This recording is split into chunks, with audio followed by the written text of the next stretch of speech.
नमस्कार अमरावती। अमरावती शहरातील महानगरपालिकेच्या उद्यानात 4 दिवसीय भव्य गुलाब उत्सवाचे आयोजन करण्यात आले आहे। शहरातील नागरिकांना गुलाबांच्या विविध आणि दुर्मिळ प्रजातींची माहिती व्हावी तसेच पर्यावरणाबाबत जागरूकता वाढवावी या उद्देशाने हा उपक्रम राबविण्यात येत आहे। उद्यान परिसरात शेकडो प्रकारचे रंगीबेरंगी आणि सुगंधी गुलाबांची आकर्षक मांडणी करण्यात आली असून नागरिकांची मोठ्या प्रमाणात गर्दी होत आहे।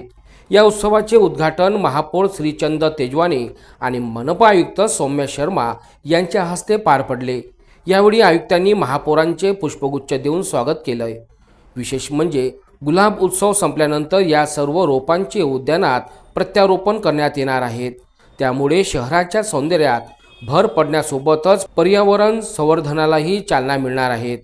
अमरावतीकरांकरिता हा गुलाब उत्सव म्हणजे निसर्ग सौंदर्याचा आनंद लुटण्याची एक अनोखी संधी ठरत आहे। नमस्कार। प्रभाग क्रमांक 7 जवाहर स्टेडियम के बीच में और रहवासी इलाके में जो ये गुलाब के बगीचे को डेवलप करने के लिए 2017 से 22 तक हम नगर सेवक थे। उस टाइम के सुनील देशमुख के हमारे आबनार जी, उनकी संकल्पना से मेरे सहकारी सुनील जी पडोड़े, उन्होंने ये बगीचे को डेवलपमेंट किया था।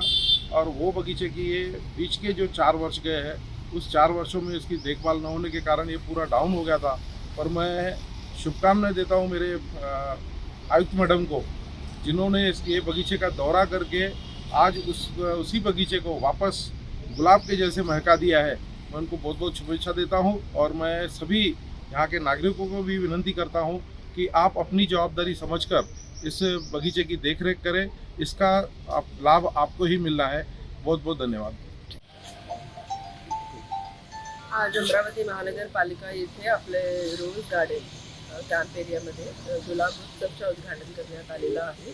या रोज गार्डनमध्ये भरपूर व्हरायटीचे रोजेस तसेच क्रीपर्स, बोगनविला असे लावण्यात आलेले आहेत। आणि हे जे उत्सव आहे पुढच्या 3 दिवसासाठी चालेल आणि पूर्ण वर्षभरात या गार्डनचे मेंटेनन्स आणि याला रोज गार्डनच्या जे ओरिजिनल ग्लोरी आहे त्यापर्यंत आपण परत घेऊन जाणार आहे। तर सर्व नागरिकांना अशी विनंती आहे की तुम्ही या आणि इथे पहा। आणि सर्व नागरिकांना ही पण सूचना आहे की इथे आमच्या हिदायतीची गरज आहे। इथे लावलेले जे रोज आहेत ते तोडू नये, असे जे संरक्षण आहे ते करावे।